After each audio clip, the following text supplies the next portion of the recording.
Bismillahirrahmanirrahim. Assalamualaikum warahmatullahi wabarakatuh. Alhamdulillah, wassalatu wassalamu ala rasulillah wa ala alihi wa ashabihi wa man walah, wa la hawla wa la quwwata illa billah. Kali ini kita akan berbicara tentang amalan 10 hari pertama Dzulhijjah. Begitu banyak amalan dan keutamaan yang kita dapatkan dari 10 hari pertama bulan Dzulhijjah. Apa saja amalan-amalan yang kita bisa laksanakan untuk mengejar kebaikan yang ada pada 10 pertama bulan Dzulhijjah ini? Di antara amalan-amalan yang bisa kita lakukan untuk mengejar keutamaan 10 hari pertama bulan Dzulhijjah ini antara lain, yang pertama, bertaubat kepada Allah Subhanahu wa Ta'ala. Bertaubat kepada Allah Subhanahu wa Ta'ala merupakan sebuah keharusan bagi seorang yang beriman. Setiap saat, kapan saja, dalam segala kondisi. Apalagi di 10 hari pertama bulan Dzulhijjah ini. Allah SWT berfirman yang artinya, bertaubatlah wahai orang-orang yang beriman, supaya kamu beruntung. Surat An-Nur ayat 31. Allah SWT perintahkan kepada kita untuk bertaubat. Dalam ayat tersebut, bertaubat kapan saja, apalagi di 10 hari pertama bulan Dzulhijjah. Kenapa mesti bertaubat? Karena bertaubat ini akan menipiskan dosa-dosa yang meliput hati kita, sehingga hati kita siap untuk mendapatkan sinar cahaya hidayah Allah Subhanahu wa Ta'ala, yang akhirnya mau dan mampu untuk melaksanakan berbagai amal soleh di bulan Dzulhijjah tersebut. Yang kedua, keutamaan atau amalan yang kita lakukan dalam 10 pertama Dzulhijjah ini, tidak berbuat dosa dan menghindari perbuatan zalim. Menghindari perbuatan dosa dan menghindari perbuatan zalim. 10 hari pertama Dzulhijjah ini merupakan salah satu dari bulan haram, yaitu bulan yang dimuliakan oleh Allah Subhanahu wa Ta'ala. Ia ada 4 bulan. Yang pertama bulan Dzulqa'dah, yang kedua bulan Dzulhijjah, yang ketiga bulan Muharram, dan yang keempat bulan Rajab. Inilah seperti yang disebutkan oleh Allah Subhanahu wa Ta'ala dalam surat At-Taubah ayat 36. Yang artinya, Allah Subhanahu wa Ta'ala dalam firman-Nya tersebut yang artinya, sesungguhnya bilangan bulan di sisi Allah sejak diciptakannya langit dan bumi ada 12 bulan. 4 diantaranya adalah bulan-bulan haram atau bulan yang dimuliakan. Itulah ketetapan agama yang lurus. Maka janganlah kamu menganiaya diri kamu dan berbuat zalim pada 4 bulan itu. Amalan yang ketiga yang bisa kita laksanakan pada 10 pertama bulan Dzulhijjah, melaksanakan haji dan umrah. Haji merupakan rukun Islam yang kelima bagi orang yang mampu. Tidak sempurna dan tidak lengkap keislaman seseorang ketika dia mampu melaksanakan ibadah haji tapi tidak melaksanakan ibadah haji. Rasulullah SAW bersabda masalah keutamaan umrah, diriwayatkan oleh Abu Hurairah radhiyallahu anhu, yang artinya dari umrah ke umrah penebus dosa antara keduanya, dan haji mabrur balasannya adalah surga. Muttafaqun alaih. Tentang keutamaan daripada ibadah haji ini, Rasulullah Shallallahu Alaihi Wasallam pernah ditanya, Ayyul a'mali afdal? Amalan utama apa yang bisa dilaksanakan? Maka Rasulullah Shallallahu Alaihi Wasallam menyebutkan iman kepada Allah dan Rasulnya. Kemudian apalagi wahai Rasulullah? Rasulullah Shallallahu Alaihi Wasallam menjawab, jihad di jalan Allah. Kemudian apalagi wahai Rasulullah? Para sahabat bertanya lagi. Maka Rasulullah Shallallahu Alaihi Wasallam menjawab, haji mabrur. Haji yang diterima oleh Allah Subhanahu wa taala. Oleh karena itu, bagi hamba yang memiliki harta, yang punya kesehatan yang memadai, jalannya aman, maka dia wajib untuk melaksanakan ibadah haji. Dan haji ini dilaksanakan pada bulan-bulan tertentu. Salah satunya adalah pada 10 hari pertama bulan Dzulhijjah ini. Yang keempat, amalan utama yang bisa kita laksanakan, menjaga amalan-amalan fardu. Karena apa? Amalan fardu adalah amalan yang paling baik bagi seorang hamba untuk mendekatkan diri kepada Allah Subhanahu wa taala. Yaitu dengan melaksanakan sesuai dengan syariatnya. Melaksanakan sesuai dengan syarat-syaratnya. Melaksanakan sesuai dengan rukun-rukunnya. Melaksanakan dengan menjauhi dari larangan-larangan dan yang membatalkannya. Kemudian menyempurnakannya dengan melaksanakan sunnah-sunnahnya. Semua itu tadi harus dilaksanakan sebelum melaksanakan sunnah. Rasulullah SAW menegaskan dalam hal ini dari hadis riwayat Abu Hurairah radhiyallahu anhu dalam hadis qudsinya, yang artinya, tidaklah seorang hamba mendekatkan diri kepadaku, kata Allah, lebih baik dan lebih utama daripada melaksanakan amalan fardu.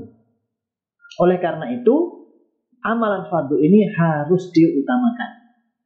Setelah amalan fardu ini diutamakan, dilaksanakan dengan baik, baru diikuti dengan amalan-amalan sunnah. Keamalan utama yang bisa kita laksanakan pada 10 pertama Dzulhijjah, melaksanakan puasa. Puasa ini disunahkan sejak tanggal 1 Dzulhijjah sampai tanggal 9 Dzulhijjah. Itu dibolehkan, disunahkan untuk berpuasa.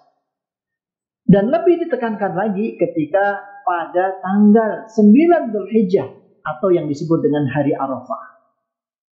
Yang di situ Rasulullah Shallallahu Alaihi Wasallam menegaskan bahwasanya pahala puasa pada tanggal 9 Dzulhijjah atau hari Arafah itu menghapuskan dosa 2 tahun. 1 tahun sebelumnya dan 1 tahun setelahnya. Ini sebagaimana disebutkan dalam hadis Al-Imam Muslim rahimahullah. Dalam hadis Sayyidah Hafsah radhiyallahu anha, Rasulullah sallallahu alaihi wasallam bersabda, ada 4 perkara yang Rasulullah sallallahu alaihi wasallam tidak pernah meninggalkan.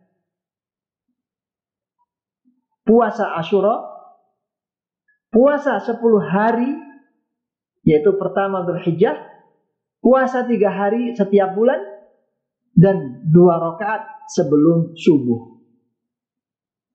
Yang dimaksud dalam puasa 10 hari Dzulhijjah di sini adalah puasa tanggal 9 Dzulhijjah atau yang disebut dengan puasa Arafah.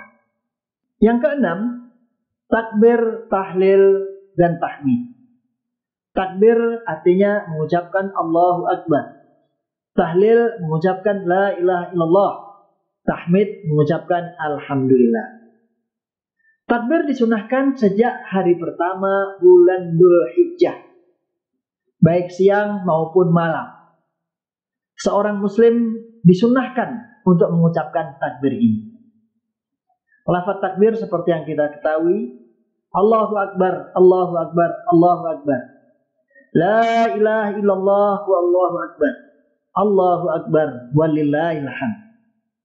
Takbir ini diulang-ulang dan dijadikan zikir sepanjang hari.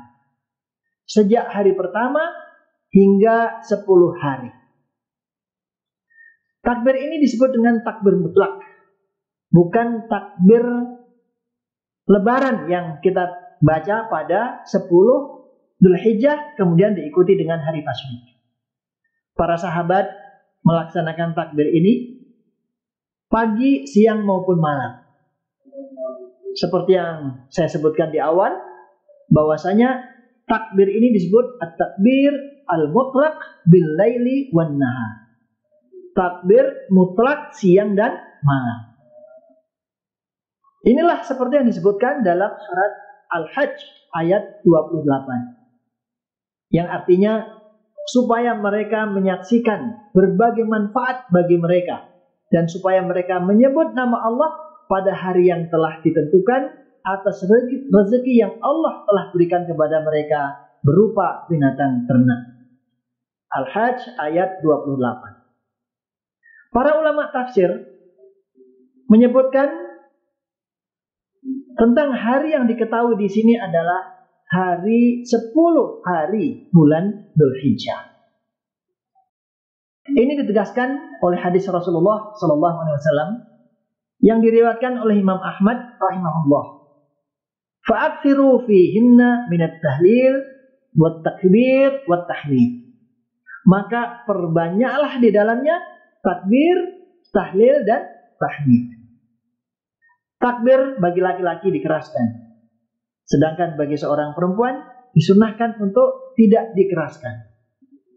Ini diucapkan di mana saja, di rumah, di masjid, di tempat-tempat umum.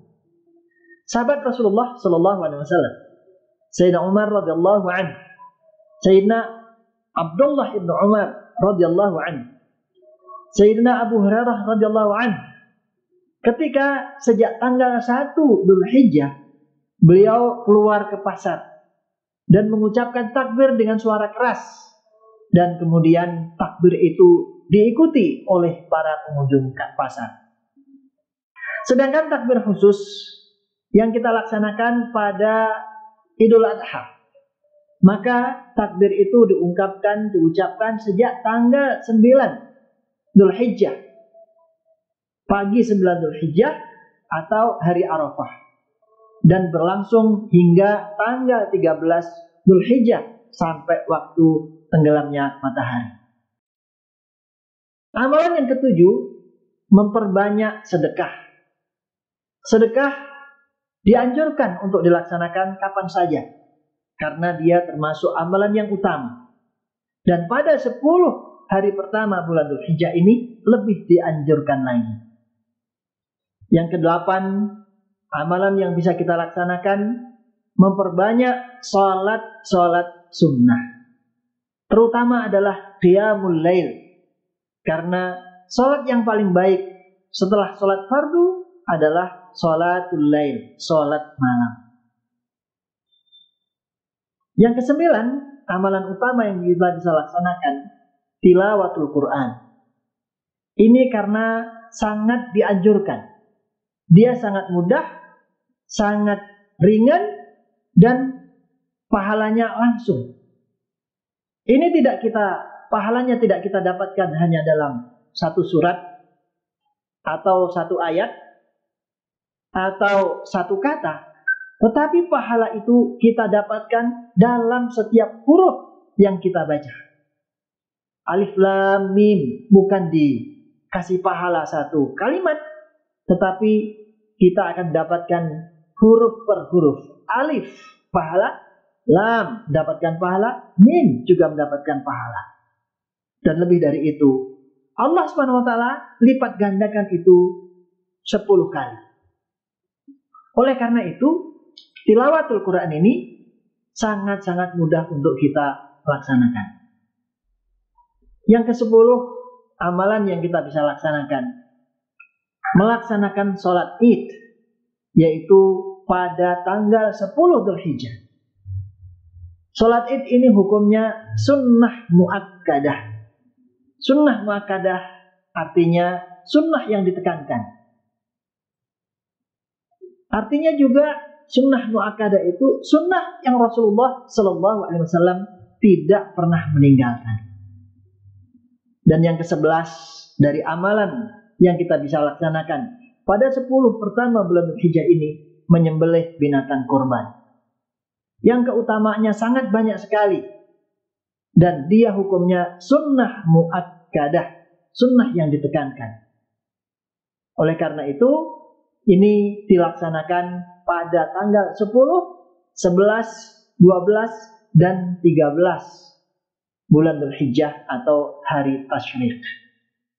Itulah kurang lebih tentang amalan-amalan yang bisa kita laksanakan pada 10 hari bulan Dzulhijjah yang dalam rangka menyambut dan melaksanakan amalan soleh di 10 hari bulan Dzulhijjah. Pintu-pintu kebaikan sangat luas. Hendaknya setiap muslim bisa menggunakan kesempatan ini dengan mengisinya dengan berbagai amal soleh, dengan bertaubat kepada Allah, mendekatkan diri kepada Allah dengan berbagai amalan-amalan yang baik. Baik amalan itu berupa amalan batin, amalan pikir, ataupun amalan fisik. Semoga Allah SWT mudahkan kita untuk mengisi hari-hari 10 hari pertama Dzulhijjah ini dengan berbagai amalan soleh. Aqulu qouli hadza wa astaghfirullah wa lakum wa jazakumullahu khairan wa lakum minkum. Assalamualaikum warahmatullahi wabarakatuh.